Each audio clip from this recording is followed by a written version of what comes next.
You better pull your head out of your cape because I want you to see what's coming. I'm Anthony. I'm David. I'm Kirby. I'm Katie. And I'm Jim. Welcome to issue number 149 of the Crimson Cowl Comic Club podcast. Each and every week we meet here to talk about comics. On this week's issue, we're going to have a club discussion for Batman, The Adventures Continue, issue number 4. We're going to do a weekly review segment, go all the way around the internet, talk about the comics that we've been reading, both new and old. And then over in the news segment, we are going to talk about the independent previews catalog, items coming out from independent publishers, merchandise and apparel, all of that kind of stuff, talking about the items for November 2020.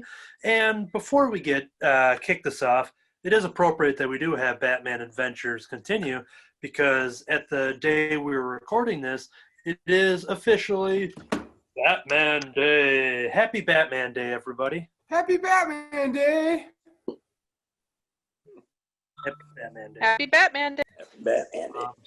So in honor of Batman Day, I'm not going to be able to move my neck for the entire episode. So for those watching in the video, I'll be like Robot Batman. So, all right. And because it is Batman Day, there You're might. not gonna just talk like this the whole time, like somebody punched you in the throat. I'm going to need more vodka for that one. So, I'm going to drop a surprise Batman Day question towards the end of this episode. Put everybody on the spot. So just be prepared to answer something Batman related. But first, we are going to kick it off with Batman, The Adventures Continue, issue number 4. A new type of vengeance comes to Gotham City. The flaming sword of Azrael burns through the city in search of a stolen artifact from the Church of St. Dumas. Cover. Batman protects his home from Azrael's fury, and who would be looking for resurrecting powers of the Shawl of Madeline in the first place? Okay, so this issue, continuing on, the adventures, if you will, kicks off with a little heist going on, a little chase scene with Batman and Catwoman, which involves a third-party character that kind of breaks that up and continues to be an overall threat throughout the issue. Maybe a threat. We'll get into that. We do cut into a storyline about this magical Shrawl that is said to have healing powers, and then we lead to some suspects on who exactly is employing Catwoman to steal this shawl for we'll see these people later. So we'll see some extra villains pop up, but that is the overall just idea of what's happening in this issue. Kicking it off with that Batman and Catwoman chase, cutting into the action. But very quickly, we have a masked character. Now, we have Jim here is a very big Batman expert here. So I want to ask you a question. So going into this, Batman doesn't know the identity of this character. By appearance, are we meant to know this is Azrael or no? Yeah. Yep. If you're familiar with the character, you would know it by him, especially once the sword starts on fire. Okay. Because I we don't see like a character. Batman. I recognized him right away. We see a character costume change later on, so I wasn't sure if the reader was meant to kind of be out of the loop like Batman was. But It's kind of a weird situation in this book because at one time when Batman was dead or presumed dead, Jean-Paul Vallee or Azrael became Batman and wore a costume very much similar to the one that's shown here. So, but in this case, Batman's not dead, and he gives him the costume anyway. So, at least in this case, Batman is not dead. no, not now. No, maybe by the end of the next book. I was gonna say we do meet a character in this issue that is dead. So We do. But yeah, so that opening Catwoman chase, there was a good line in there that Catwoman's trying to get away from Batman, and then when she gets captured by the mysterious Azrael, then Catwoman just kind of says, "Okay, you can start chasing me again," wanting Batman to come and save her, basically. So I kind of like that little moment. It's a very fun, flirty opening page, between the two of them. Yeah, their standard flirting chase that they like to do. Yeah, especially with her blowing a heart kiss that goes through like a ring or and that's just the next panel over. She blows a heart, but the panel next to it has like the line from the batarang going through. Yeah. Any other things to point out for that kind of first opening scene at all that anyone wants to chime in with? No, I do. I have a line from Batman that I really like, and he says, "No one's losing anything tonight except me and my patients." And I'm like, yes, I identify with that. That's awesome. Yeah, it was cool. I liked seeing Azrael in this form because the only other time I've really interacted with that character is from the White Knight series, which is absolutely fantastic, but very different in tone and style than this book. So that was kind of cool to see that villain and learn more about it. Cool. Now, I did watch and I did like the animated series, but I did not see everything. And I don't ever remember seeing Azrael in the series. Is this the way, for those of you who did see it more? Did he appear in this show, and is that the way he did appear? I don't remember. In either of these costumes? David, you know that one?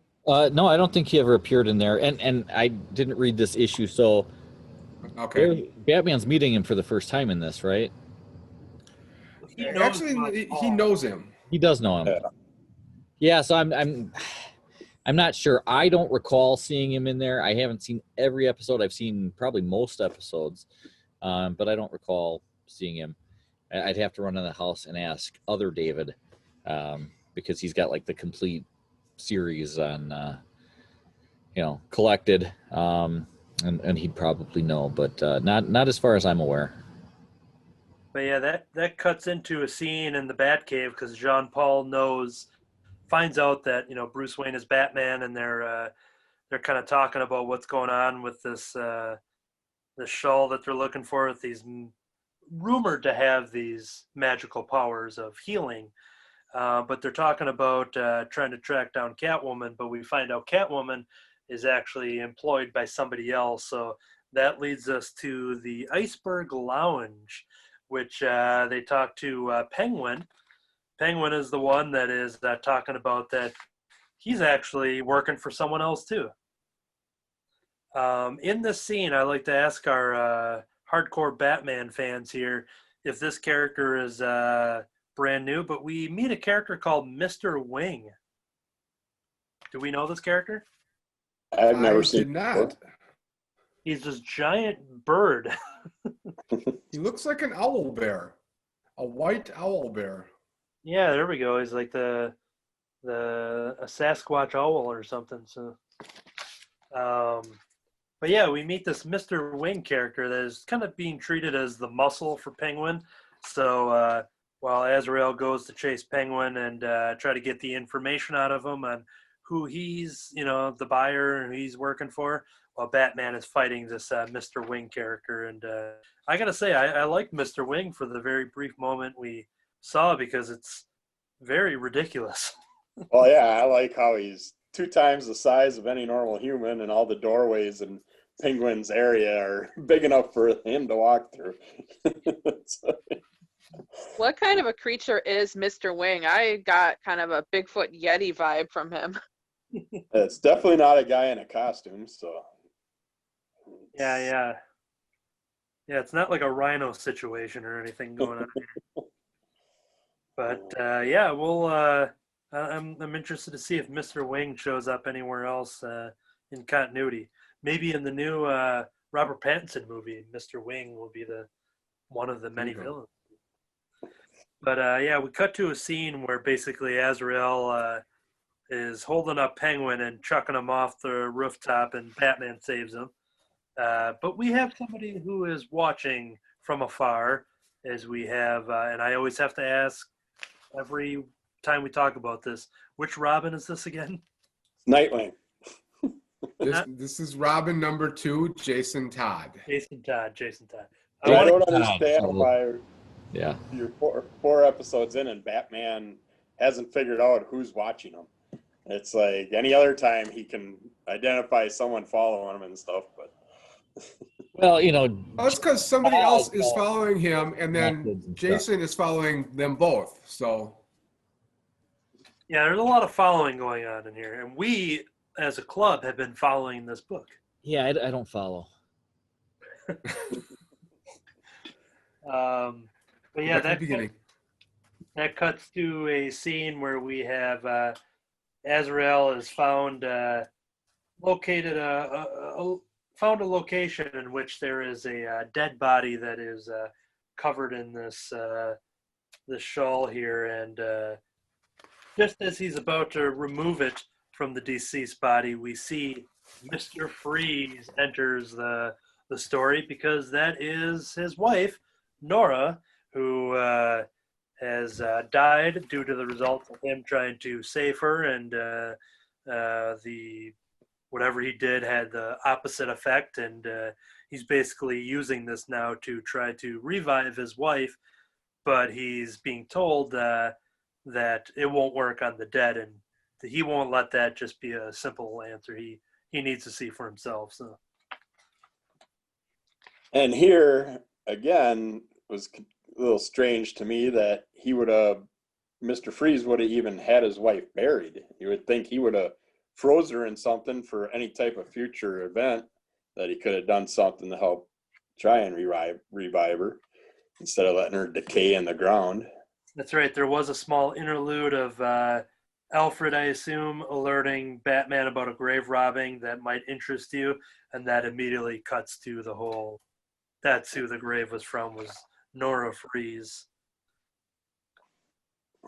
But yeah, there's a little battle going on as Mr. Freeze wants to try to bring back his wife, but Batman's got to do the right thing and stop him and try to help him. Meanwhile, Azrael's been frozen by the freeze ray, if you will, and there's a pretty shocking moment here. And Batman says too that he hates to do it, but in order to get the upper hand on Mr. Freeze, he kicks like the gurney, the table that the deceased wife is on, to basically use it as a weapon against Mr. Freeze, to which Mr. Freeze catches the body. But there's like a real frightening looking scene where you see her legs kind of like pop out a little bit there, but it seemed, it was a pretty dark move there. And even though Batman says he hates to do it, I was still like, oh wow, that's quite the move. Anything about this scene that anyone wanted to bring up? The whole battle between Mr. Freeze, Azrael, and Batman? There was another scene, a quote that I liked, where Batman says, "Right now, I could use a more eloquent prayer than 'Here goes nothing.'" And I tell you what, that is a mood. That is such a mood right there. So I liked that. Yeah, and in order to rescue and save Azrael, because he's not responding here, he's in the ice, and Batman takes that shawl and covers him with it. We do an instant smash cut to the lighting of candles and talking about to honor the dead. And then for just one panel, they make you think that maybe Azrael didn't make it, but they're actually just kind of, he's fine. They're folding up the shawl. He kind of talking about Nora Freeze, that she truly is dead. She's not being brought back to life. But yeah, they kind of have a little truce there. They kind of fold the shawl and kind of encase it, and yeah. So that's that scene there. But as they're walking away out of the scene, there's one, I always love this in any sort of comics, is seeing the shadows cast against the wall. So as Bruce and Jean-Paul are walking away, you see their superhero shadows cast upon on the wall behind them there. And I always just like that idea. That's just a cool the way to interpret that. Yep. Well, we have a tiny little scene here at the end with the with our Jason Todd character, who is hanging out in a carousel in a little nearby amusement park with his binoculars. But now he's looking at somebody else who might be showing up in the next issue. Somebody by the name of the Joker. So, yeah. And then you have a nice little COVID commercial here. And everybody's doing stuff, hacking and coughing, and the only person that's wearing a mask is the Joker in the end. Yeah. Yeah, he kind of has that same message that Paul Rudd gave. I don't know if anyone saw that Paul Rudd video this week. Paul Rudd was recruited by Governor Cuomo from New York City and asking to stress to millennials about wearing masks. And Paul Rudd is saying all of the hip slang words of today's youth and talking about TikToks and bays and standing people. And he has a fake conversation or a phone call with Billie Eilish.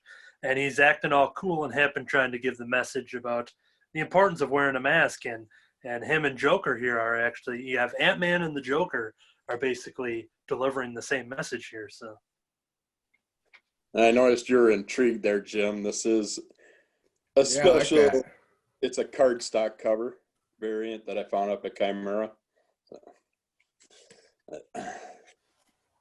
yeah, overall thoughts on the issue. I had a lot of fun with it. Once again, still very fast paced, a lot of action, and even if you weren't reading the other ones, this one is still standalone-ish enough, and it feels like each issue is almost kind of a nice little jump on point. So Yeah, I read 1 and 2 and missed out on 3 and then got this one, and I'm still connected. It was enjoyable.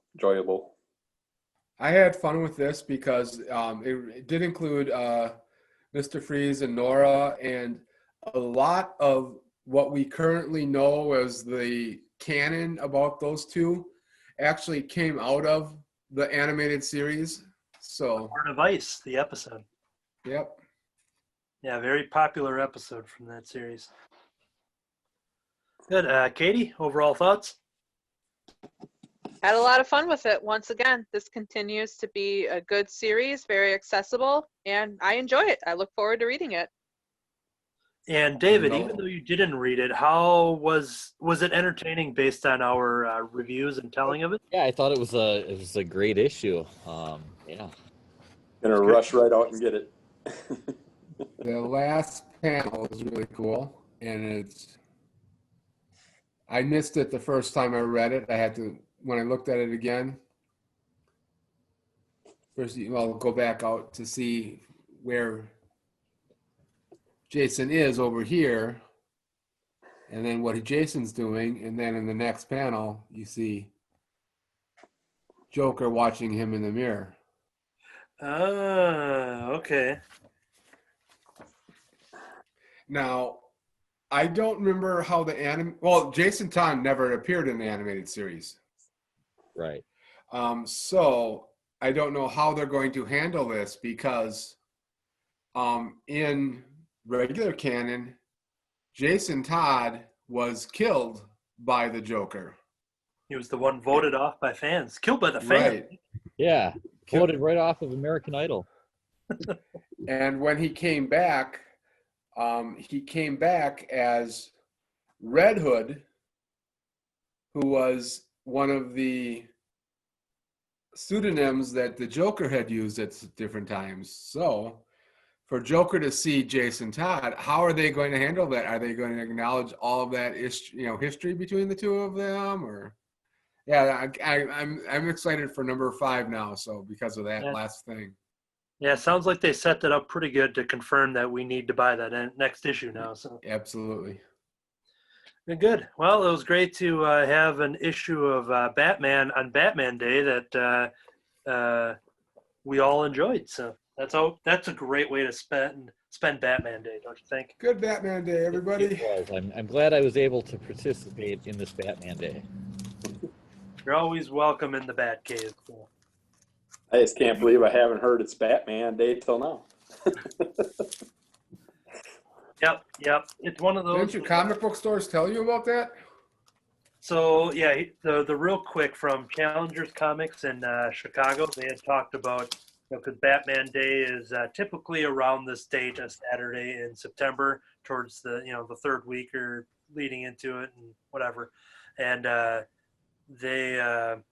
they talked about, because of COVID and everything going on, that DC ultimately is scaling back on Batman Day being a promotional thing within a comic book shop. But they kind of failed to tell comic book shops that until very late, because they were just concentrating on it being an online celebration for everything else Batman, except for the comics for the comic shop retailer.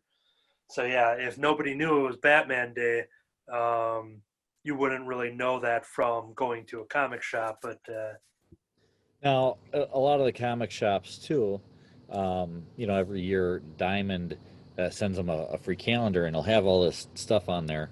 Of course, I haven't really paid much attention to it because almost everything on the calendar from this year is non-existent. So I'd actually have to go down and look and see if that was, but it probably is marked as Batman Day on the Diamond calendar, even though Diamond would have nothing to do with it now. We got this calendar, the end of 2019. Good. All right, well, that will do it for our spoiler discussion for Batman: The Adventures Continue #4. Stick around for the weekly reviews. Pause, save, and then Jim, once I set it up, then you can kick it off with the first one there. All right. We are recording. Welcome to the weekly reviews. We're going to go around the table, the internet table, the digital table, talk about the books that we've been reading. Let's kick it off with Jim. All right. I've gone for Hellblazer, Rise and Fall. This is #1. This is a DC Black Label. It's in the Prestige format. I don't know how well this is going to show up on camera, but this is kind of really cool. You can see that some of the cover is glossy. Yeah, you see it in the wings. Yes, exactly. The wings, the feather that's falling, a few other bits of it are glossy. And it was really cool. It's really special to see it in person. It also comes off on the back. Nice. The fire pentagram is That's creepy. in glossy. This is a John Constantine Hellblazer story. And it doesn't basically go back to the beginning of the Hellblazer story or comic book that was originally published, but it does cover the origin story of John Constantine, from his birth, his raising by until his mother died, and his father that was an abusive father, and his prepubescent journey into witchcraft and magic, and his early loss of a friend because of that magic. I have never read any Constantine or Hellblazer books on its own. I'm only familiar with Constantine through other books like Justice League Dark, other things that he's been in. So while I know the character, the TV show as well. That informed a lot of what I know about the character as well. So I know the basic backstory of him, but this was a really good story. That first person who died because of his magic is back, and there's a mystery.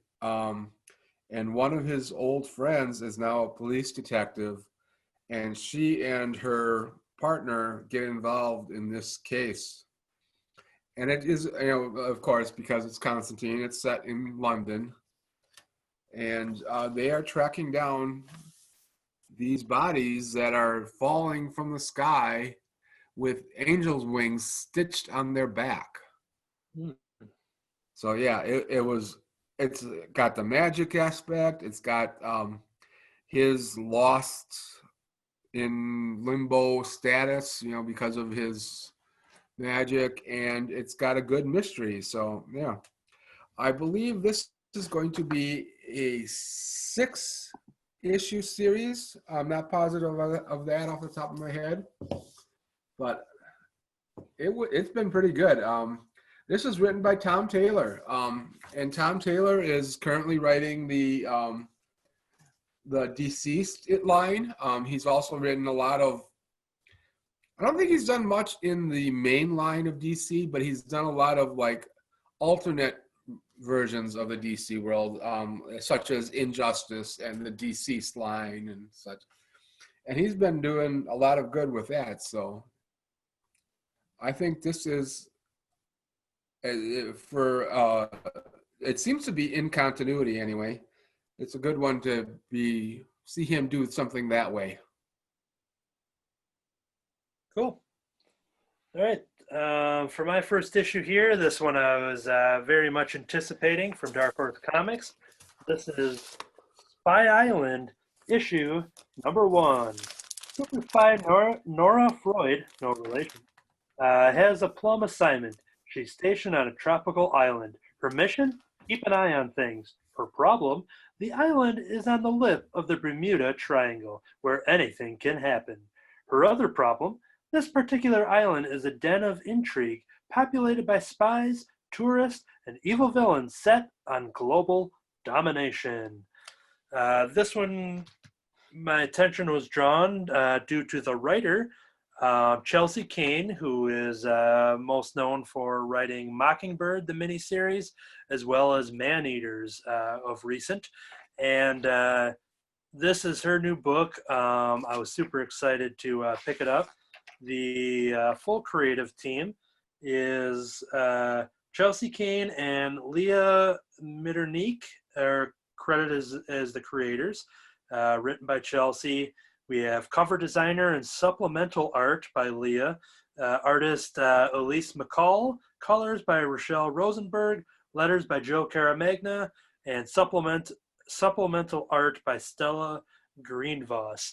Now, much like Man-Eaters, you saw, and I think even some in Mockingbird too, you see a whole different design to the book. Man-Eaters showed off a lot of like fake ads and stuff. So you look at the back cover here, and it just looks like, it's just awesome, like crazy, sea creature kind of reaching out here at the Bermuda Triangle. Everything is better in the Bermuda Triangle. And it has this whole ad, and it talks about this vacation package.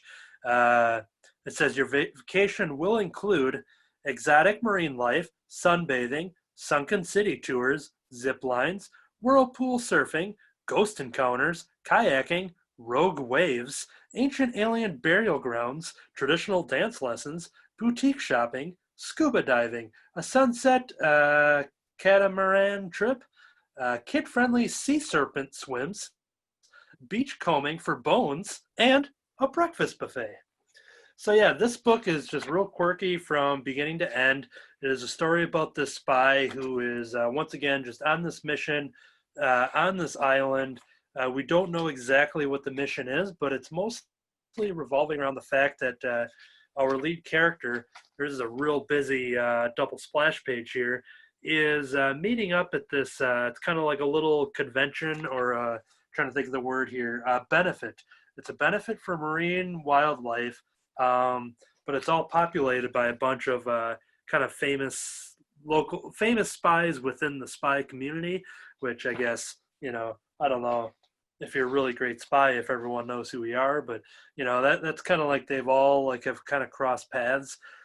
These comics that she does, like with Man-Eaters, always has all these extra, almost like the House and Powers of X having all this extra like reading material to do, but it's just all this additive information. But yeah, there's a kind of some sexy flirting going on in the middle of the book with her and this other spy. And once again, ultimately, we're not really sure exactly what's happening, but this book kind of surrounds the idea that once a week in the Bermuda Triangle, there is like a ship that shows up, whether it's people coming or going or goods being delivered and things like that.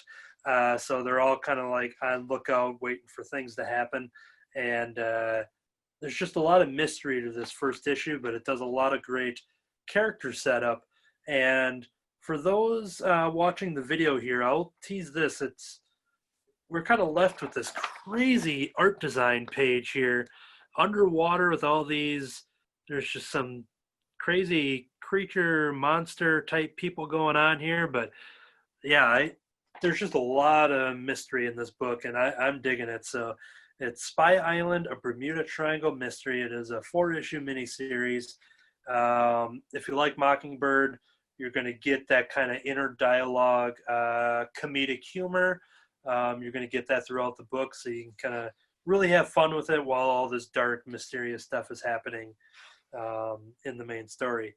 But yep, this is brought to you by the Ministry of Trouble Incorporated. They're kind of their own little like brand of creators, because I think this is the same team from Mad Eaters as well, if I'm not mistaken. So yep, 4-issue mystery, Spy Island, issue number 1. All right, let's jump over to Kirby. All right, I took a deep dive on Doop. Yeah, Wolverine and Doop. It's a 2-issue set. Came out in 2003.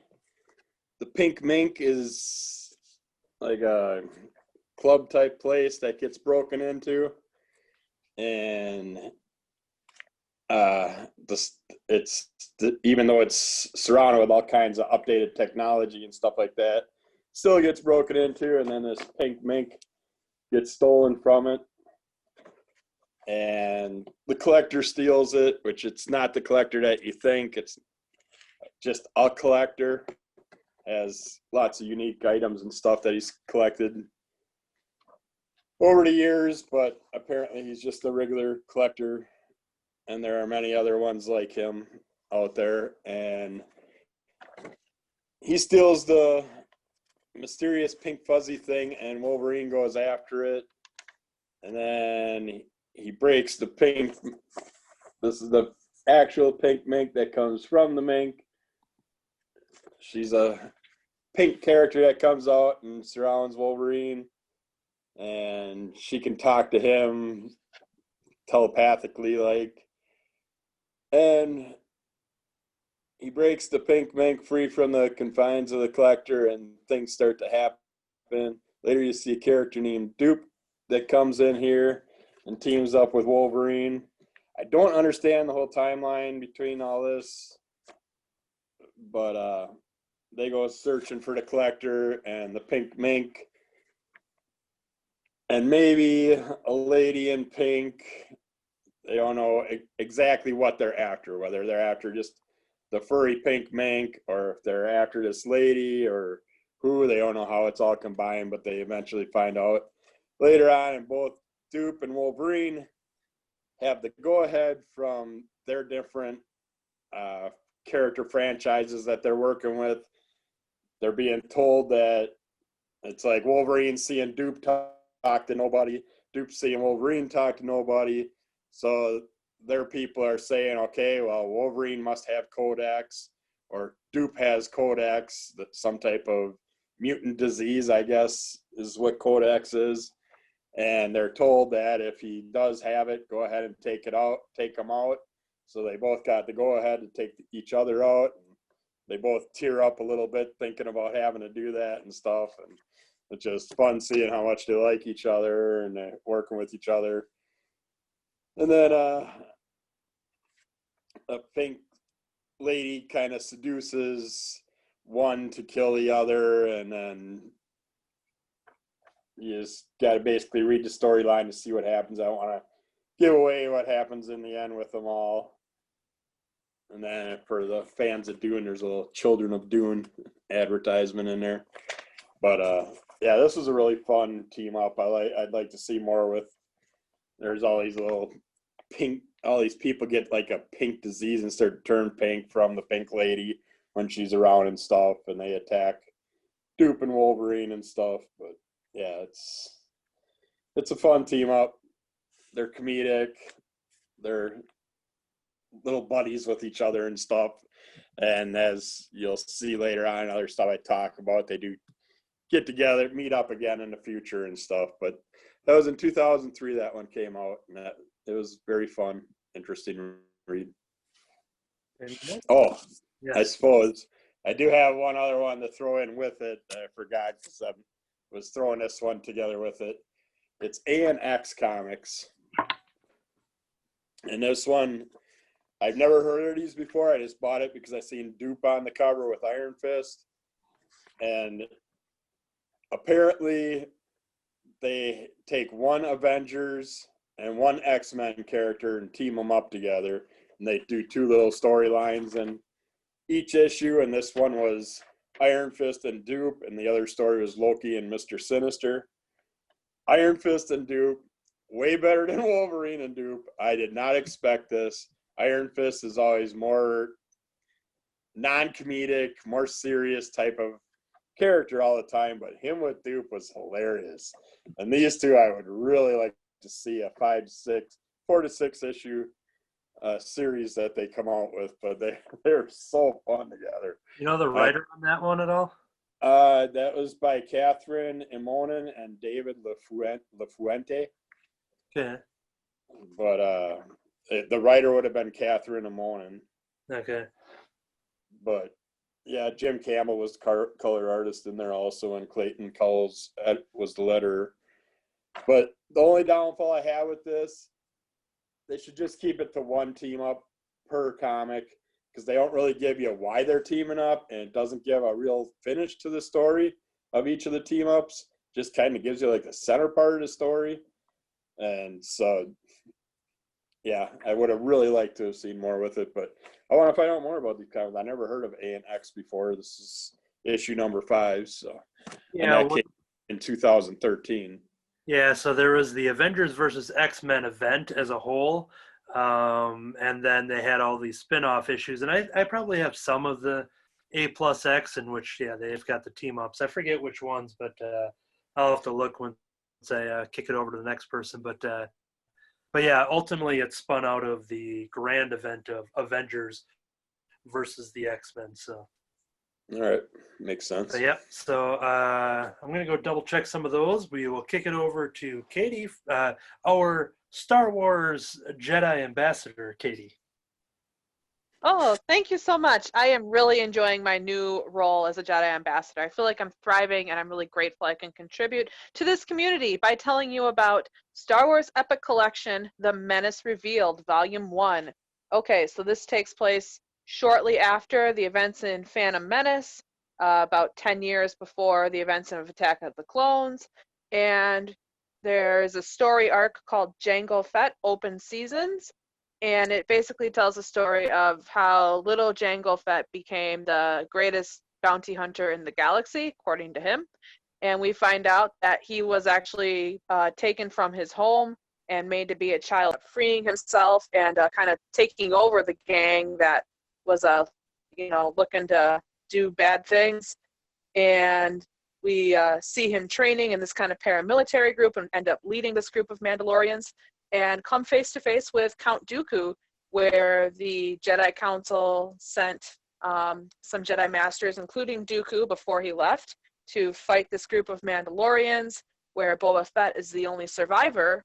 And then we see sometime later Boba Fett is talking, or Jango Fett is talking with Count Dooku again. He says, "I know who you are," right? And Dooku says, "Well, that was one of the things that made me realize I had to quit the Jedi." And then we see him ask for the money and the one unaltered clone, which we know will be Boba Fett, because Jango wants a son and he wants to pass on the Mandalorian legacy. And then there's some stories in there. Let's see, from the Star Wars line. It was just called Star Wars at the time. And it is about the Jedi Council. They go to Malastare to kind of broker a peace treaty. And it turns out that the people signing the treaty are not as sincere as they think they are. There's some terrorist attacks they have to help wrangle and get a hold of. And there's racing involved. So if you were a kid like me, or you just enjoy the pod racing, you'll be happy to see that come back again. So when Qui-Gon says they have pod racing on Malastare, very fast, very dangerous, we get to see that. And it is fast and dangerous. And then some crucial moment is we see the introduction of Asherad Het and his father. Now, they are both Jedi, and they're also Tusken Raiders. They are Sand People. And this is important. He's kind of like a cult favorite villain, I guess, or not even a villain, just a figure. And a lot of people are speculating that we'll eventually see him in the Disney Plus Obi-Wan Kenobi series, possibly as a villain. And then if you've read the Kenobi book by John Jackson Miller, he shows up in there as well. So we get a little origin for that and get more information about the Sand People. So kind of a deep cut, but really interesting and well executed. And I like it. Once again, a solid read. It is a little harder to get your hands on these single issues, so it's nice to have this compiled volume. That is Star Wars Epic Collection, The Menace Revealed, Volume 1. Excellent, thank you. Jumping over or back to what Kirby was talking about, the Avengers versus X-Men, there was initially 12 rounds to the series of the verses of the main event. There was an issue 0 in there as well, but then I do have 2 of the A+X spin-offs. Issue number 9 has the characters of Captain America and Wolverine teaming up, and then the second story is Doctor Strange plus Quentin Quire, Pixie, and Eye-Boy. Eye-Boy, by the way, is a boy who has eyes all over him, if you didn't pick up on the name. But then the one where I started picking up the A+X, because Kitty and Lockheed are on the cover there, a pretty sweet looking cover. That one has Black Widow and Rogue, and then Iron Man and Kitty Pryde. So, but yep, so if you're looking for more of the A versus X and A+X, that's a little extra information for you. All right, and then we are going to jump back over to Jim for the next one. All right, I have my other Tom Taylor book this week, and that it is The DCeased Dead Planet number 3. This is the 3rd issue in the 3rd series in the DCeased line. Last time I talked about this series, there was a semblance of the DC Justice League Dark or Shadow Pact or whatever you want to call it, where it was the magic users and the dark side of the DC heroes from the dark side, who were taken by Swamp Thing to Australia to investigate another sanctuary of the Green, but that one was in trouble. And this time we see that investigation. Their green garden, as you can see, is a ball. Ooh. Surrounded by hellfire, and then engulfed in this red moat of anti-life, and it's kind of hard to see, but there are a few elements. If you look up here, you see a belt buckle, a giant belt buckle. That red anti-life that's trying to swallow the ball is Plastic Man. Of course. Yeah. So they're investigating. They have trouble. Some of them get killed. So of course Constantine's losing more friends. But they do make it inside. And oh, here's a good one. Here you can actually see the goggles. Wow. That's probably got to be the most horrific version of Plastic Man, I believe, right? Absolutely, since he's usually such a ridiculous kind of character. They do make it inside, and they are finally come face to face with who is controlling this, and it is some of the richest men in the world who are basically all supervillains as well. And you have,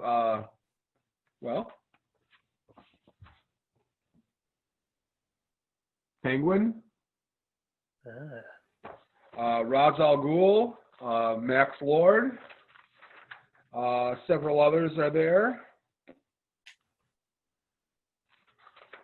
And Jason Blood is one of them, and he turns, of course, into Etrigan the Demon, and he ends up delivering a message about who else is behind all this that's going on. And you can imagine one of the demons delivering you a message, that who is that from, They also go and find one person who they are sure can help them escape from this problem. And he has kind of retreated from the world, but you see, maybe you can recognize the costume, even if you don't recognize him. Daryl from The Walking Dead. Oh, wait. That's not Norman Reedus. There's the one. Do you want to see him? Is that Mr. Miracle? It is. Nice. His wife, Big Barda, had succumbed, and he kind of retreated from the world.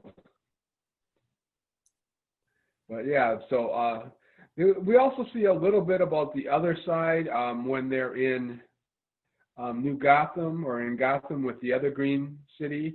And they show a little bit about Damian, who is now Batman. And now Damian, who has kind of always been like a jerk. He's really a touchy-feely kind of guy. And he's a nicer guy, but I don't like this version of Damian. It just doesn't fit with what you know about the Damian character from any other version that's ever been. So, but maybe there's hope for him growing up. So, very interesting to see. For those of you who are familiar with the history of Max Lord, at one time in DC Comics, he was the bane of Wonder Woman, and she had a moment of disgrace when she killed him. Well, he can't get away from that. Ooh. Hello. This time Swamp Thing takes care of him. A Swamp Thing's got to do what a Swamp Thing's got to do. Yeah. Swamp Thing is getting upset because they went to Australia because he had the sense that the Green was in distress.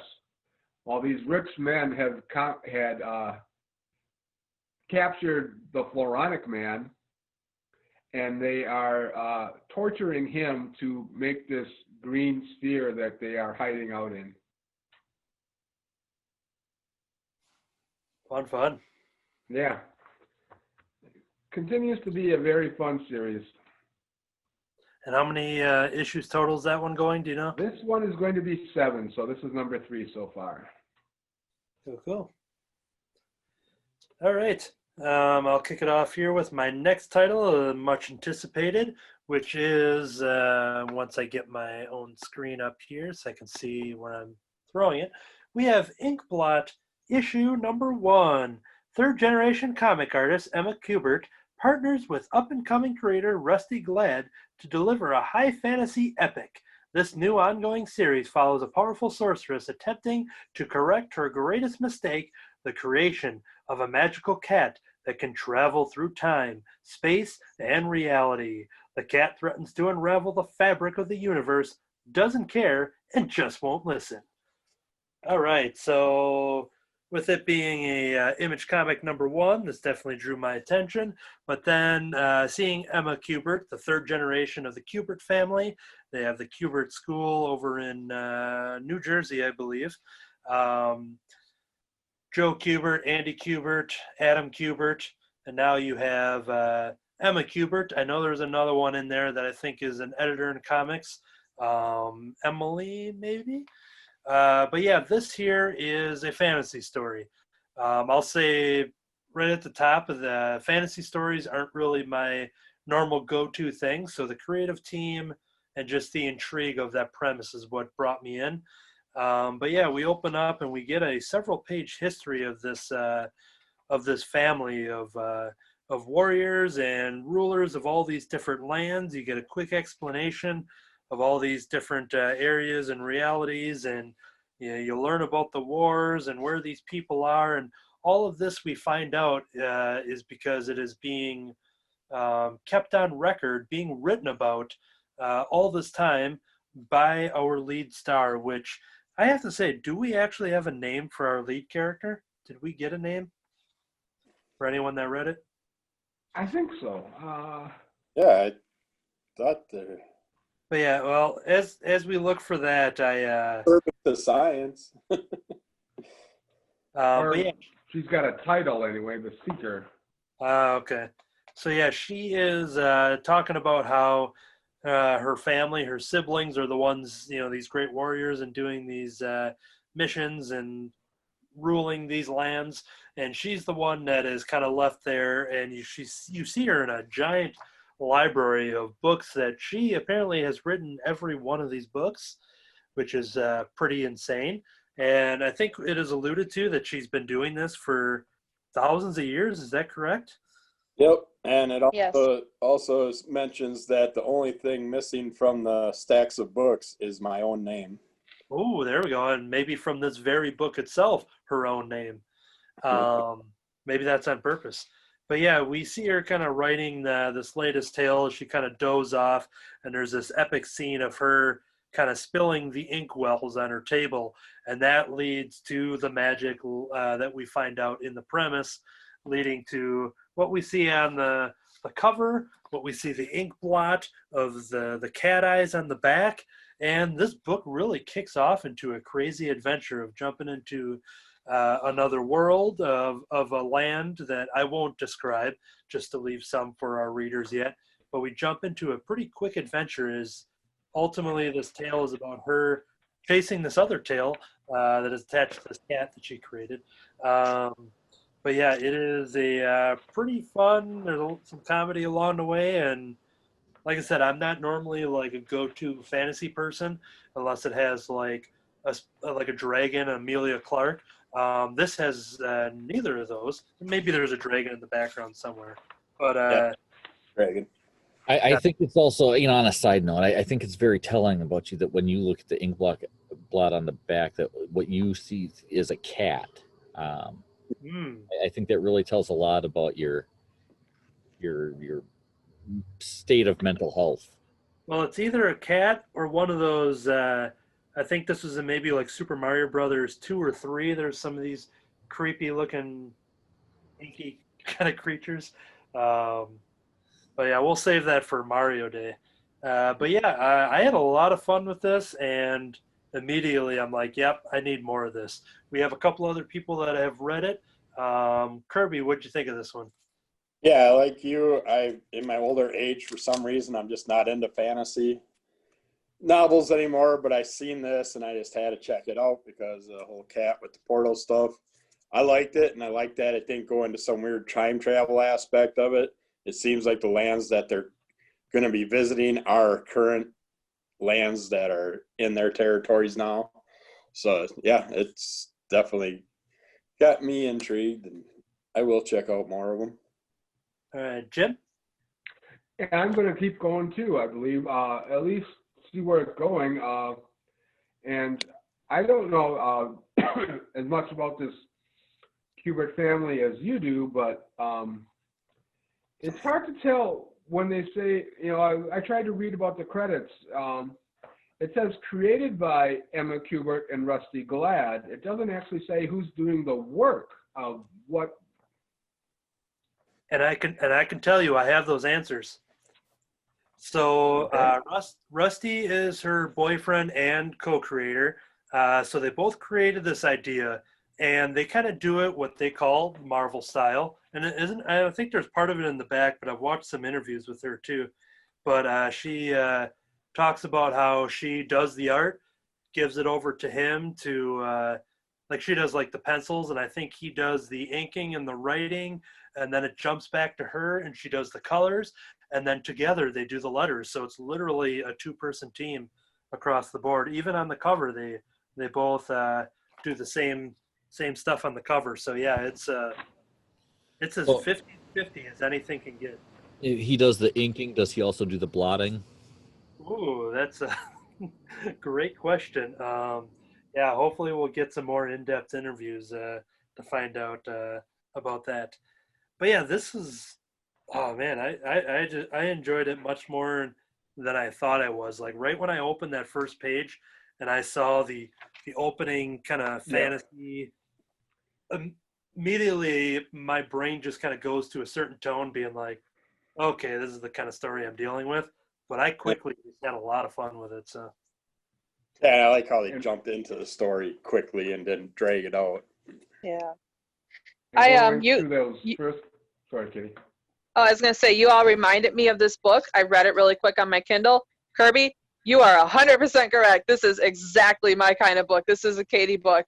So yes, you are right. Thank you for reminding me about it. I pre-ordered issue 2. look at that, the Crimson Cowl Comic Club. Background. The background pages where they tell about the different worlds. I got a kind of a vibe of like the 9 realms or 10 realms of Asgard, Midgard, yeah, kind of a lot of that. Agreed. Totally agreed.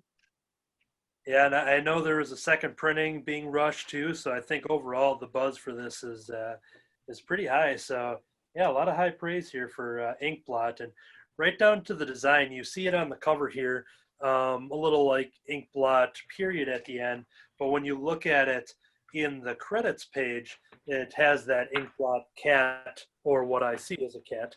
Yeah. You see that kind of represented in there too. So like everything from the design, the writing, right down to the ink blots. This is amazing. Cool. All right. So yeah, that is Inkblot. And would it be safe to say that here we have 4 readers of Inkblot? Should we bring up issue 2 as a club discussion pick next time around? Seems I think like yes. it. Yeah. We could dive into it even more, even though this kind of covered it here, but we can kind of keep following it at least until as long as we're interested. But yeah. Okay. So yeah, that was Inkblot number 1. Check it out from Image Comics. Let's jump over to Kirby. Okay, in 2014, they did a 5-issue run of the all-new Doop. And this one, yeah.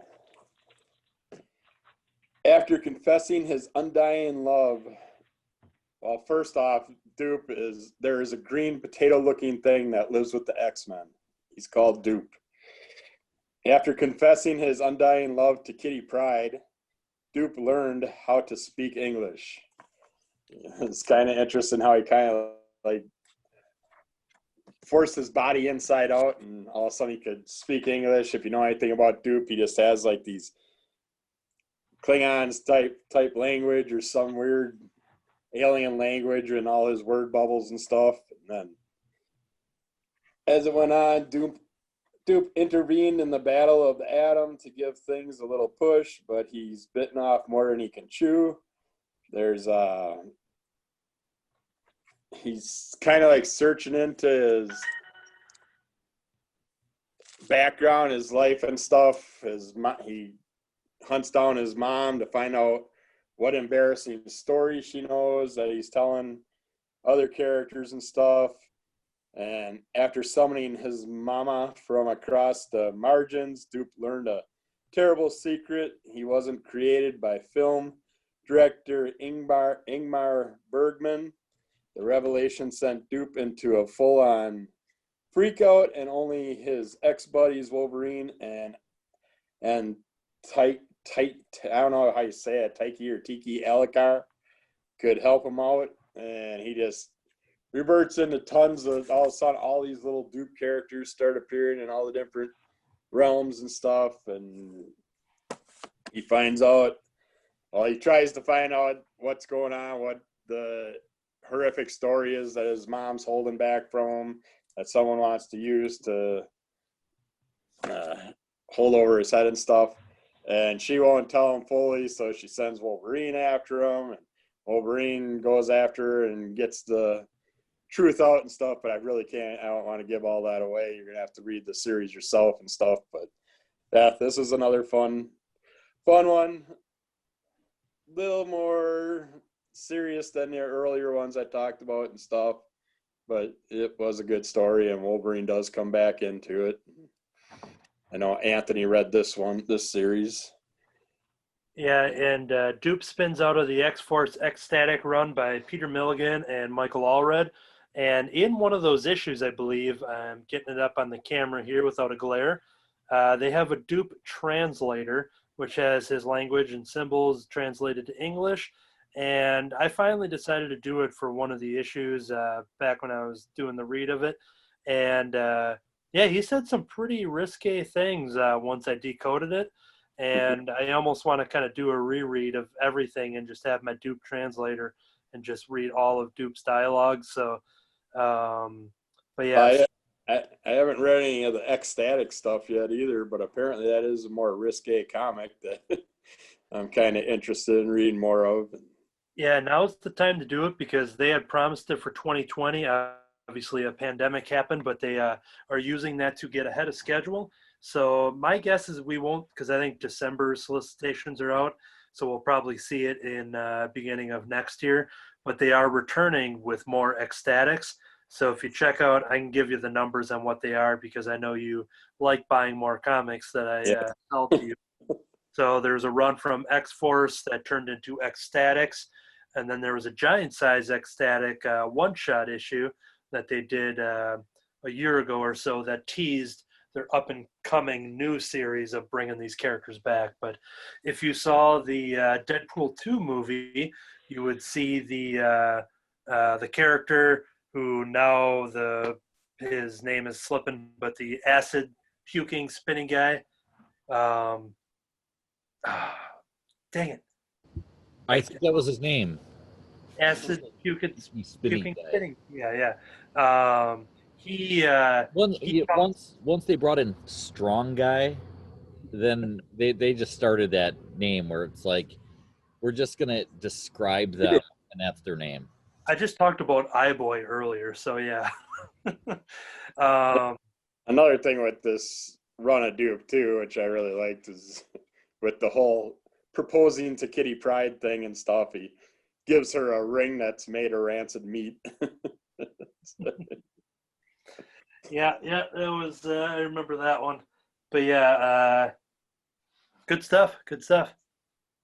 All right, we will jump over to Jim for the next one.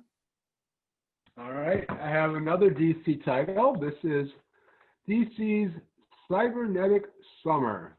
This is their summer anthology book, and like this title suggests, all the stories on it are based on some of the robotic, cybernetic, technologically based characters, except for one that doesn't quite make sense to me. There is a Summer Midnighter and Apollo story, and neither one of them are cyborgs or robots or androids or whatever, so I don't know why they was included. Not that the story was bad or anything, but it just didn't seem to fit with the theme. But it was a good summer story, though. But otherwise, there's Batman, who also is not a cyborg, but he is dealing with the AI that he created, Brother Eye, which is definitely fits into the cyborg, the technology theme there. There's a cool story with Wonder Woman and Platinum from the Metal Men, and they have to deal with the rest of the Metal Men who become infected with a virus by Toyman. This is the second Toyman, the younger boy who creates stuff. That there's a Red Tornado story, Booster Gold and Blue Beetle. I think they're pushing it a little bit with including them in a cybernetic, but they do have that robot Skeets that floats around with them, so I guess that one can fly. Plus, Booster's got all the technology that he uses. There's a Flash story that is included because Flash is racing against a robot Flash or an android Flash from a different world. So it's one of the classic Flash, which one's faster races, everybody assembles, and, it turns out to be better. This one, I think, was one of my favorite because it kind of really flashes back to the old 70s and early 80s Legion of Superheroes. There's Superboy in the Legion of Superheroes.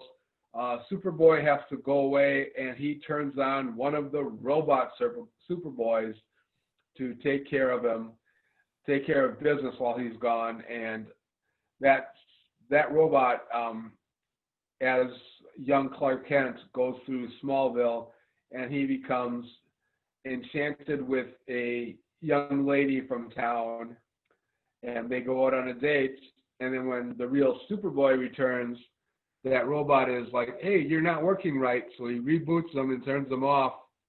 And when that girl approaches Clark later on, he doesn't know what was going on. So that was a really cute story, and it, threw back to the way the Justice or the Legion of Superheroes was way back then.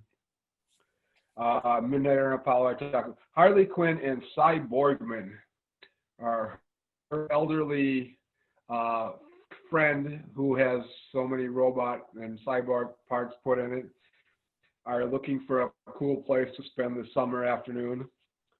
There's a Robot Man story. Robot Man from the Doom Patrol is in there. And this one was kind of interesting because they have a lot of cameos by the Metal Men, Cyborg himself, and other, robot and android type characters. And the final story was Cyborg Superman and Cyborg Superman. Cyborg Superman, who is also known as Hank Shaw, and Cyborg are fighting. And when Superman comes to assist and intervene, and when all of a sudden another character shows up who is, he is Super Cyborg Superman. Oh wow, he's like in like a Hulkbuster suit, but it's a. That's what it looks like. Yes, Buster. There, and that's how you can see. Awesome. And he intervenes as well, and they take out Hank Henshaw, Cyborg Superman, and it ends up that was not really a being from another dimension, another world. It is just Superman or Batman in a Superman robot costume. It's Batman Day after all, so yeah. Yes. Well, this was, I don't know when this is actually released, but I first got it this week, so yeah. So, and then I don't know all these characters, but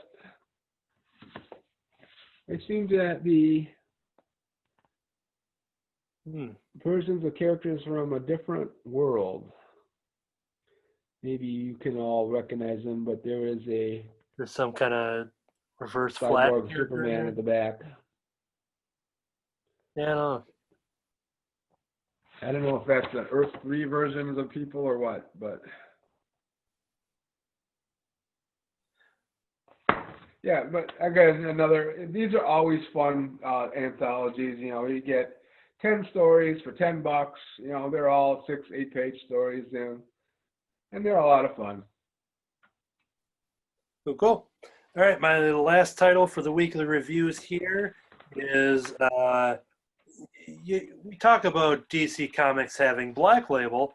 Well, Archie Comics has something called Blue Ribbon. Blue Ribbon is this new original graphic novel format they're doing. This is Betty and Veronica, the Bond of Friendship.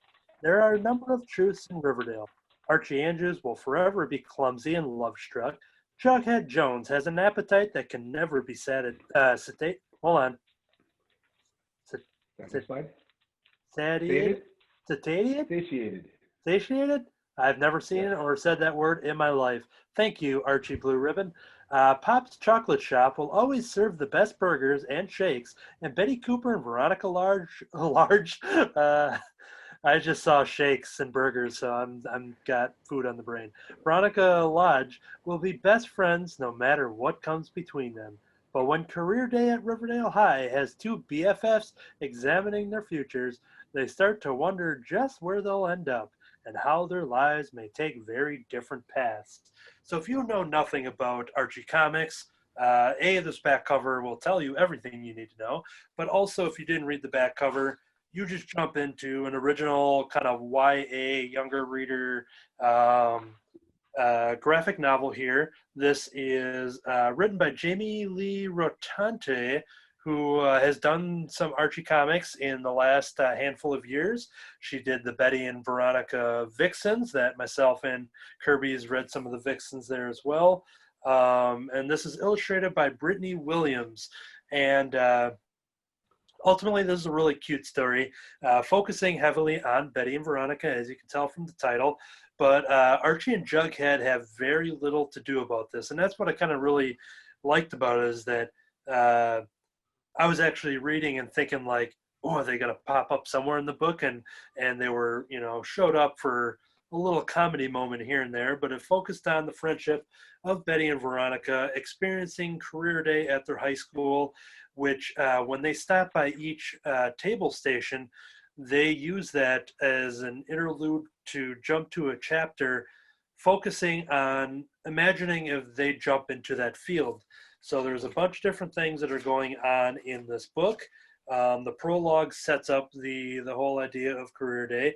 And then we jump into a chapter where Cooper and Lodge are running as co-presidents in 2035 as they look into a career of politics. Then there's another chapter as they stop over to this booth from NASA. And there's a whole chapter in which is called Space Post High School, learning to be astronauts and going to space. And after each kind of story, you see how their friendship kind of deals with them within this future story. But then it kind of jumps back to reality of them kind of leaving that booth and kind of looking for the next one. So there is some other ones here focusing on other topics. I'll let the readers experience that for themselves. But yeah, this was a lot of fun. Good introductory for these characters.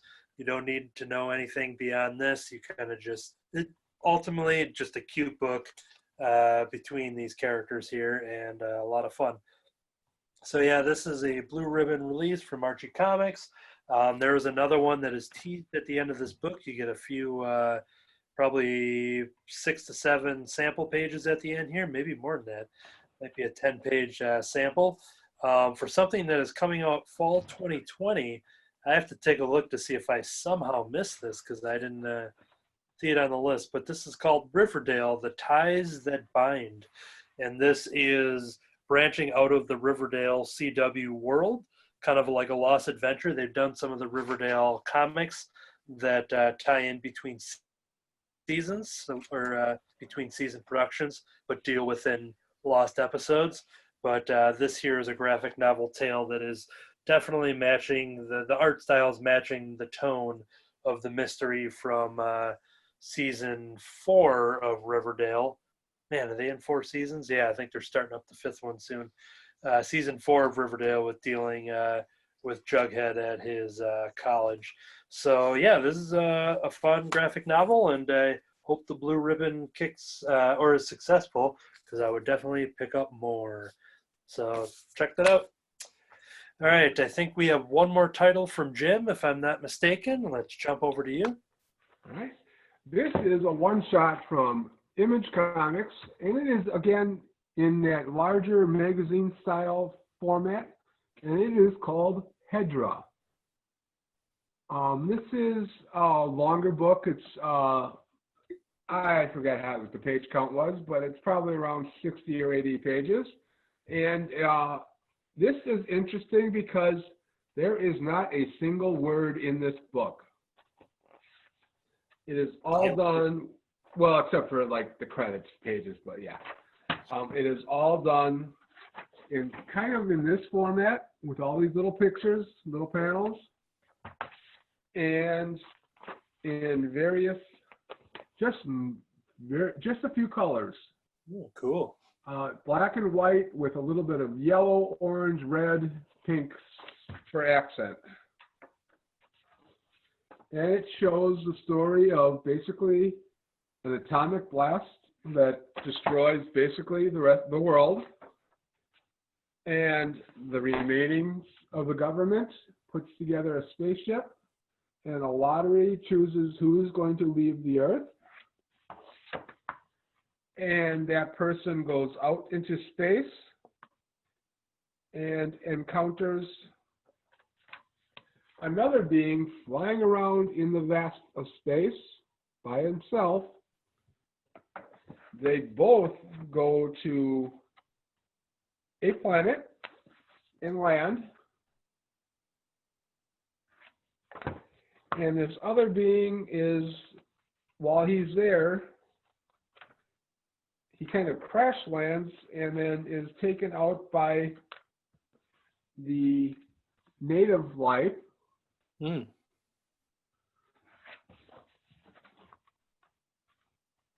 But then, once he's taken to their cave, he is rescued by that Earth woman who was also on the planet. Let's see. And for that, he takes her. There you go. Here's the battle where he is rescued. And he takes her to his home planet. Here they blast off.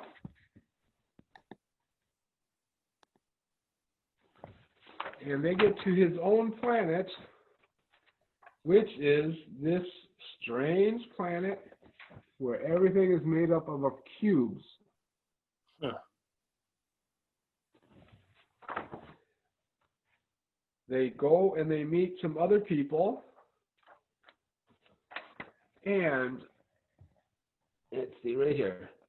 And these other people, they all have their own shape. And they all resemble polyhedral dice, if you're familiar with them.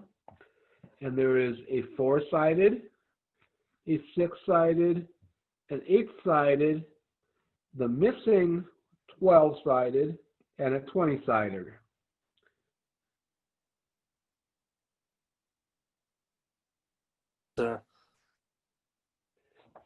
They give the woman the 12 side. It comes down and floats around her head, so you weren't that far off. Having received the 12-sided, she gets the idea to, hey, she's got powers now. She flies off back home where there's all this death. She picks up a skull and uses her powers to regenerate the Earth. And when she does, everything is regenerated in polygons.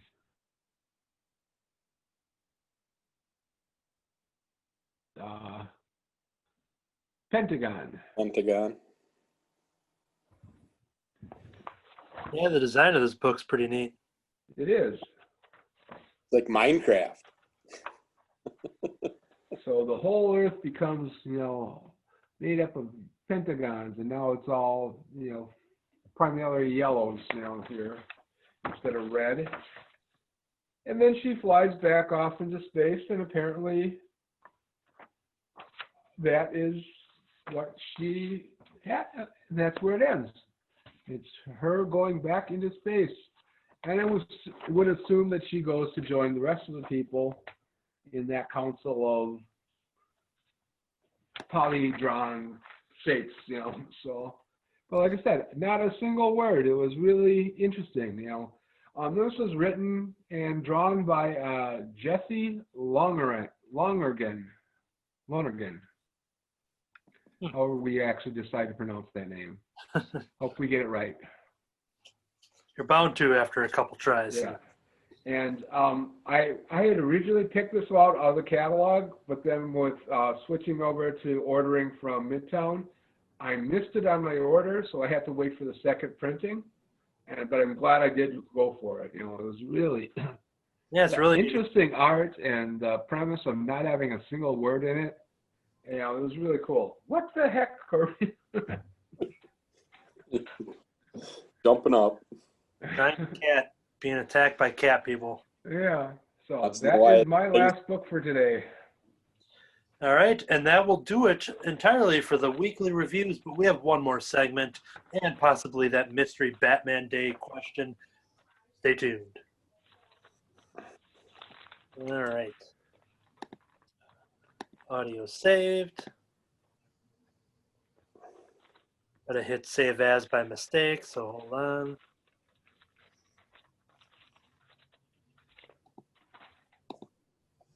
Okay. All right, recording. Do the indie previews here. Okay. Welcome to the news segment. This is our part 2 of our previews preview. Listen back to the previous episode to check out our Marvel and DC picks for books coming out in November and beyond. But this is for the independent catalog, for the publishers, for the merchandise, the apparel, collectibles, all that kind of fun stuff. My first one I'm going to talk about is from Dark Horse Comics. X-Ray Robot issue number 4. This is the finale of the 4-issue series that we're doing as a club discussion.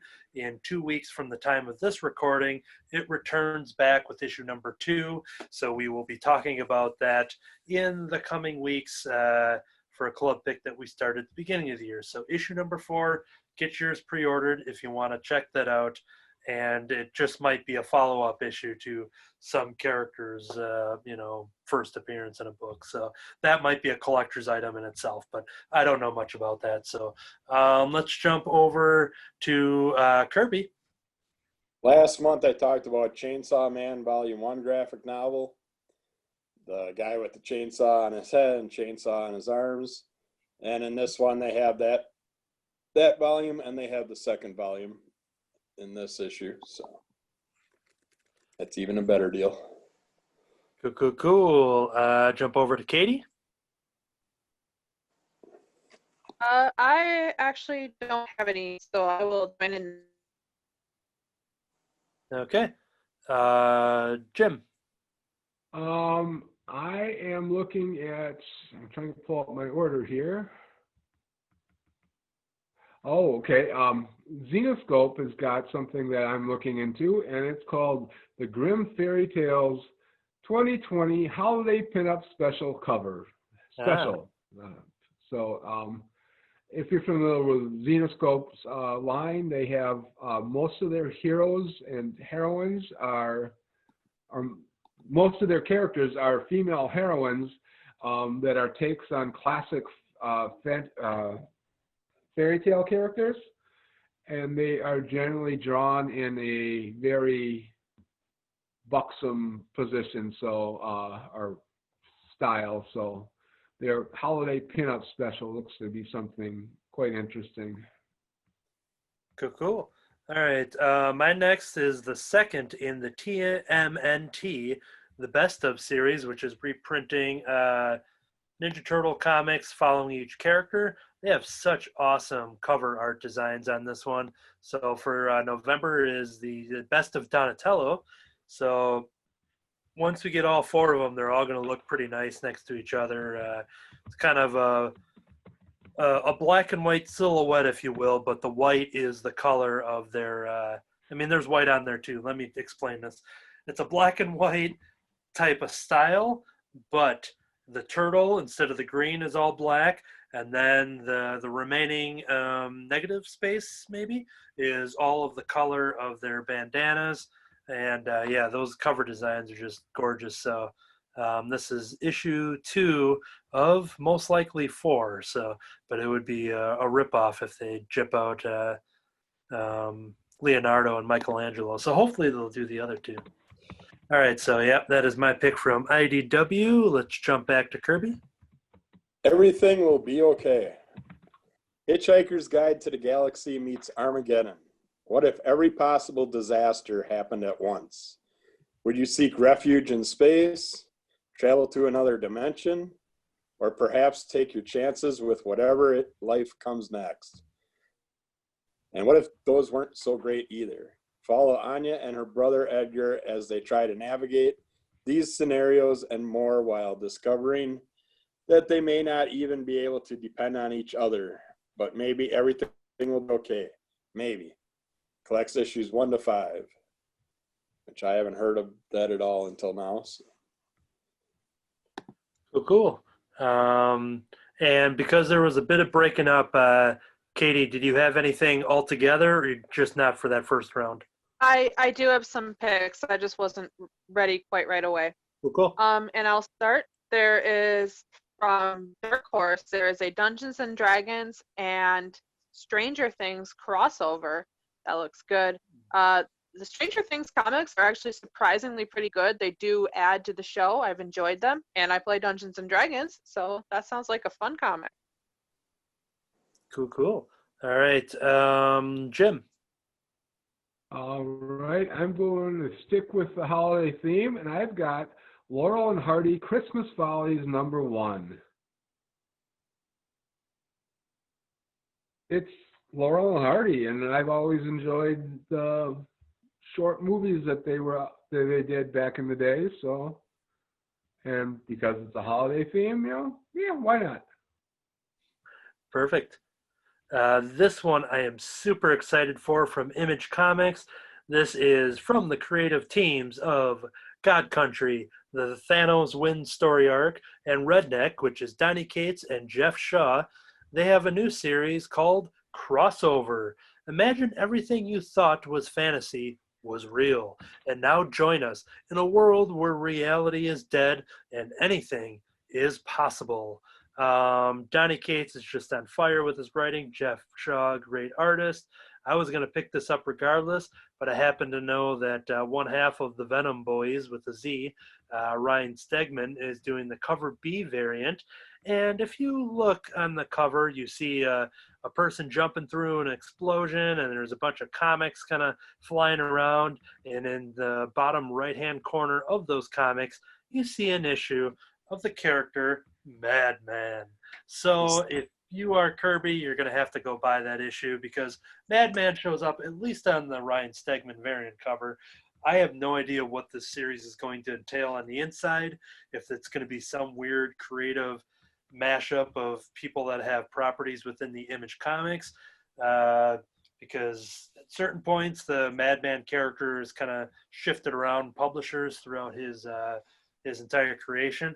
I don't know if that's just some weird little gimmick there. I have no idea what to expect other than it's an amazing creative team, so I am definitely checking out Crossover. All right, Kirby. All right, from Scout Comics, you got Gut Ghost, Stabbity Bunny, one shot. Gut Ghost and Stabbity Bunny clash in an epic battle of uber cosmic importance. The fate of the losers universe.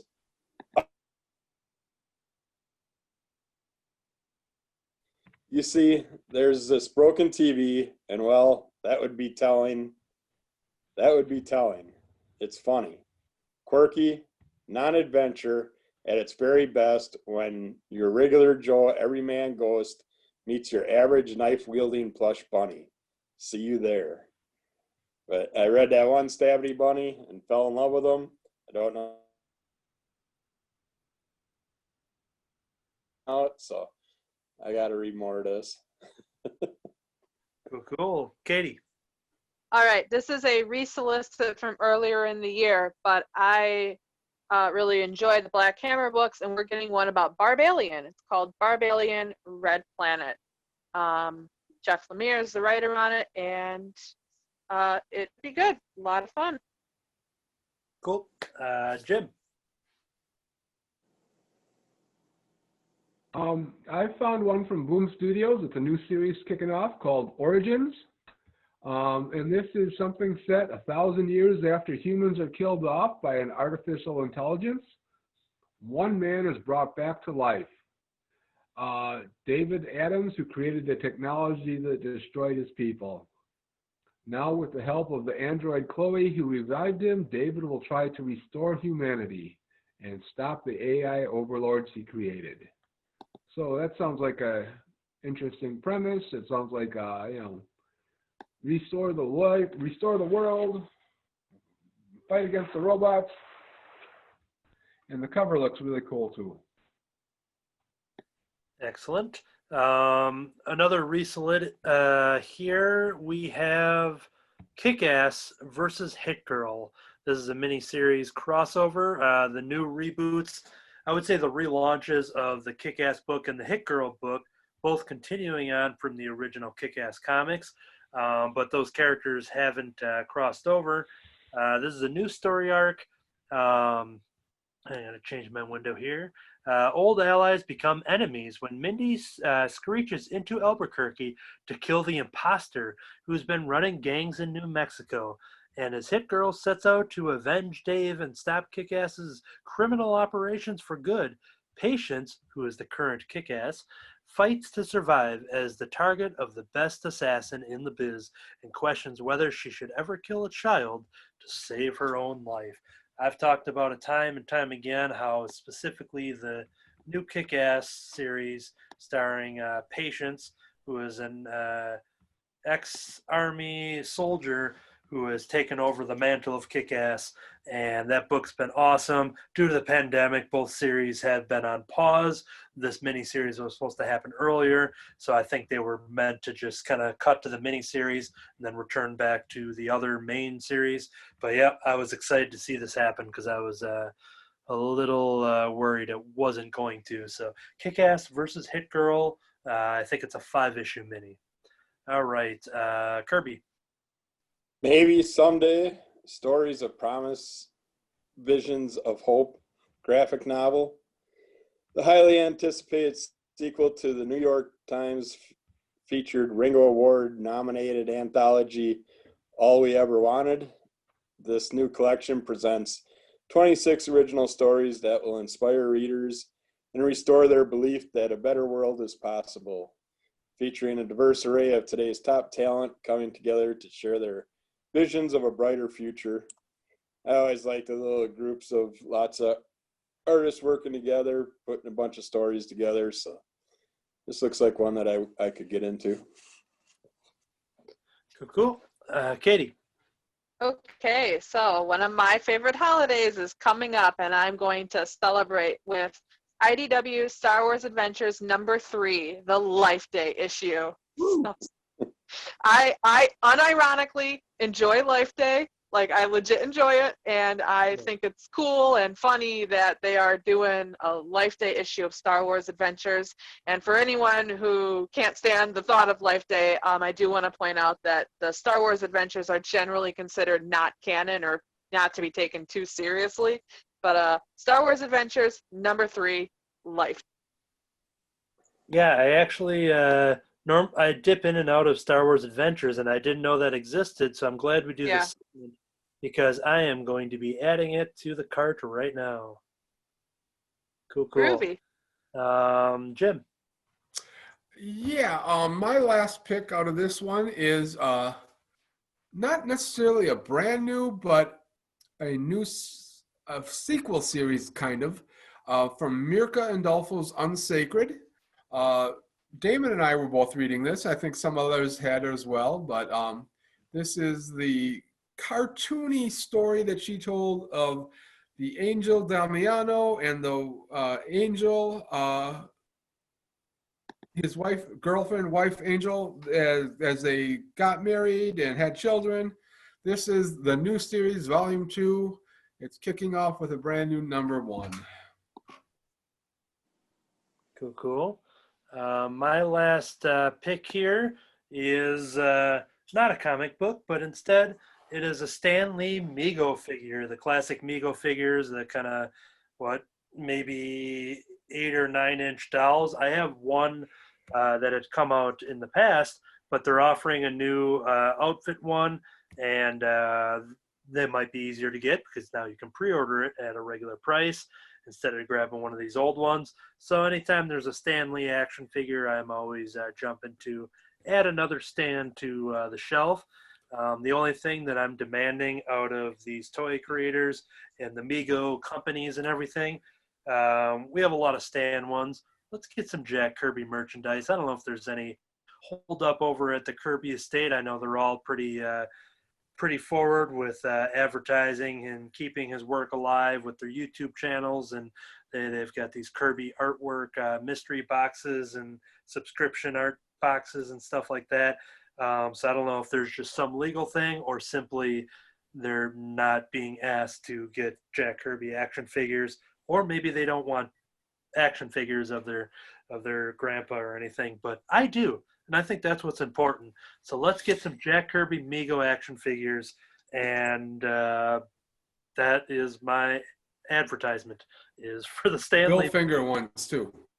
Say that again. Bill Finger action figures. There we go. Yes. Bill Finger, Jack Kirby, Steve Ditko, all of these artists, both of the creators of Superman that have long, gotten gypped in a way. Let's do an artist alley, so to speak, collection of these creators. Cool. So that was my last pick. Anything left for you, Kirby? Yeah, Perhapanauts, First Blood #1. Black Caravan imprint, Bigfoot, El Chupacabra, Mothman, Ghost. What do you call a team of secret agents sent out to investigate the strange and mysterious creatures said to walk among us? We call them the Perhapanauts. Get the edge of your seat ready as the Haps explore the legendary case of the Kelly Goblins. Looks interesting. Has a bunch of little green characters on the cover. So check it out. And to go with your little action figures, Anthony, I figure I better order you it's rare and clothed, but it's the Richard Simmons 8-inch clothed action figure. What's that? I don't know where the nude figure is, but they got a clothed one. I am very intrigued why you brought any of that up in general, but maybe Richard Simmons, I can take that one as a custom and turn it into a Jack Kirby. Is that what you're suggesting? Yeah, you could try that. Yeah, I can't really picture Jack Kirby wearing those really short shorts, but yeah, might have to trim the hair a little bit. All right, Katie. I think I am done this time. Thank you. Cool. And Jim, you were wrapped up? Yep. Kirby, anything left to unleash? I'm good.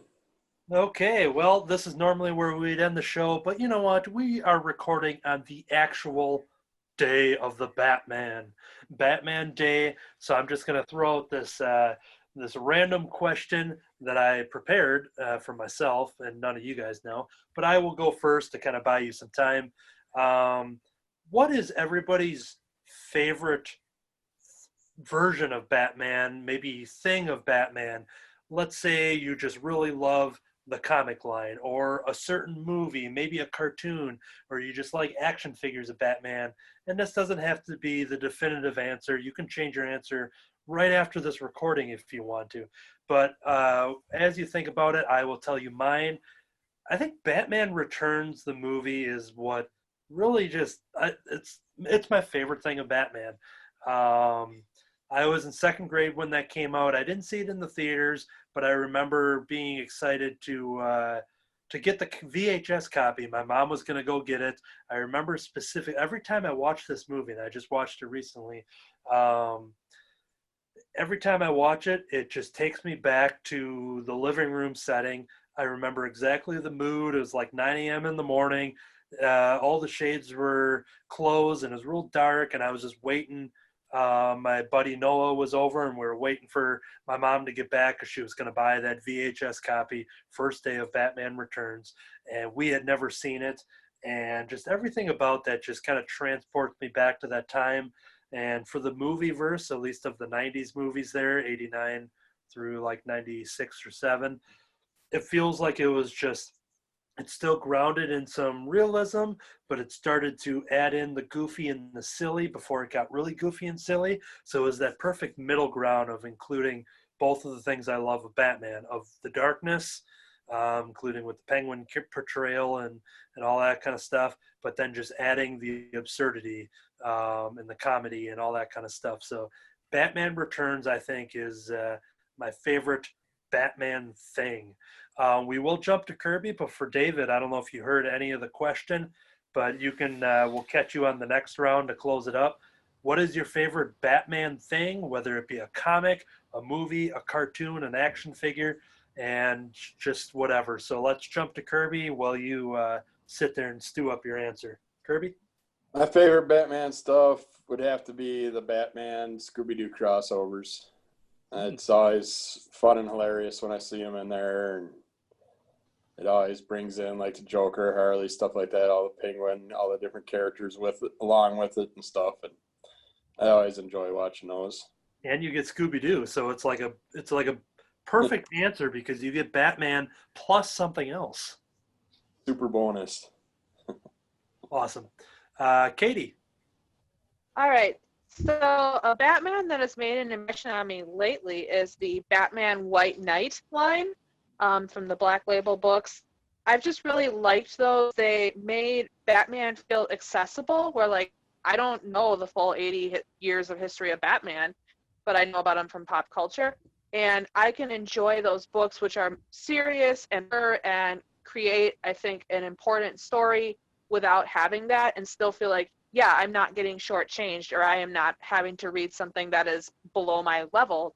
And they're really well done. They maintain kind of that darkness that we have come to associate with Batman, at least lately. And they're just really compelling, and they make me feel excited about Batman. So yeah, I'm going with the Batman White Knight. Great answer. And normally I'd probably just have to jump over to you, Jim, because you don't like Batman at all, so you probably don't have. Let's pretend in a world, put on your acting chops right now.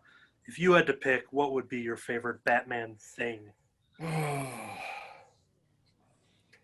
It's a big gonna question. be weird for me because really my favorite one thing that is my favorite Batman thing is that movie that came out of the series, the Batman movie. Yes. Because I will watch that every time it comes around. I will always watch it. Even though that's not my favorite type of Batman, that is my one single favorite Batman thing. And some days you just can't get rid of a bomb, you know? That's right. You got the Catwoman, you got Joker, you got Riddler, and Penguin all in one movie. That's a strong choice. That's very good. All right, then we will swing over to David. Do you have an answer for us? I do. It's a tough one because I just like weighing things. First of all, we've got the old, the Adam West, 66 Batman, which, I really grew up on that. So that's definitely got a special place in my heart. But I think my favorite Batman thing at all is probably Batman the Animated Series. I think it was really a good a good version. It was accessible. It's something that I was always able to watch with my kids, and yet it still had a little bit of a darker, edgier. I mean, it was a really good mix between that, between having some humor and lightheartedness to having the darker edge. To it really had a lot of those things that you think of with Batman. It had some detective stories. It had, some just fun action. So, I mean, it pretty much had everything. Granted, it went on for we're talking in seasons versus some of the other things that we've mentioned, whether it's a comic or whatever. So there's really a lot to grab from to judge it by. But it had so much and whatever. And to be honest with you, when I think about Batman, the first thing that I think of is Kevin Conroy's voice. I think, all the things that came from the animated series, and it gave us characters that we didn't have in the comics and everything before. Harley Quinn, and still my favorite version of Nora Freeze, animated series version. So I'm gonna have to say Batman the Animated Series. Strong answer. I don't think you're going to find a lot of arguments here. So cool. So yeah, that is, I guess, concludes our Batman Day special. Kurt would have been on. He would have had to show us his Batman underoos. You would have said, I did notice today he was wearing the same Robin hat that he's been wearing since our first basement days, and I told him he's gonna have to spring for a new Robin hat because that thing is looking pretty beat up. I noticed that. So, It's and he been said it pretty has bad. it was like one of the first gifts that his girlfriend gave him, early on in their relationship. So it really has the sentimental value. But he might want to just put it on a shelf somewhere because it's looking pretty bad. It's pretty rough. I think I'll message Emily. Anniversary gift idea, Emily. Yeah, Emily, time to buy because he's not going to buy it himself, so she's got to do that. So maybe put like a ring in it or something. I brought it up. He did mention that she was also mentioning having to go to the mall and buy him a new one. Maybe all of the fans should vote to kill off his Robin hat or not. So Yeah, should the Robin hat live? Should it die? And there's no greater way to end Batman Day than with a good old voting of a killing off of a character. So next week is, if you look at the numbering, is the big 150th anniversary. 150 years we've been doing this podcast, which is ridiculous. So yeah, I'm sure there's going to be some sort of way that we're going to make that special that I haven't thought of yet. So I will start thinking. Right. Initially, we talked about possibly working something so it would fall this week, because the reason we haven't talked about it, the reason I'm sitting outside again is because we're doing another rummage sale weekend thing, and this is the last one. We're done after this. It's finished.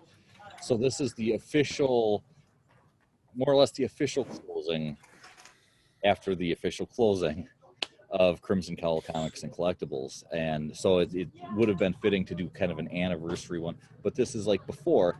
So it gives us the opportunity to kick off something new and fresh with the 150th issue. So. And honestly, that just gave me an idea, which I will send you a message after this because I think I just figured out how we are actually going to do the 150th episode. So, Egg in David's house. No. So yeah, that will conclude issue number 149 of the Crimson Cowl Comic Club podcast on this Batman Day. This entire time, I've been Batman. I don't even know what I am anymore. I'm Bat Doop. I am Jedi Ambassador Batman. I'm Batman.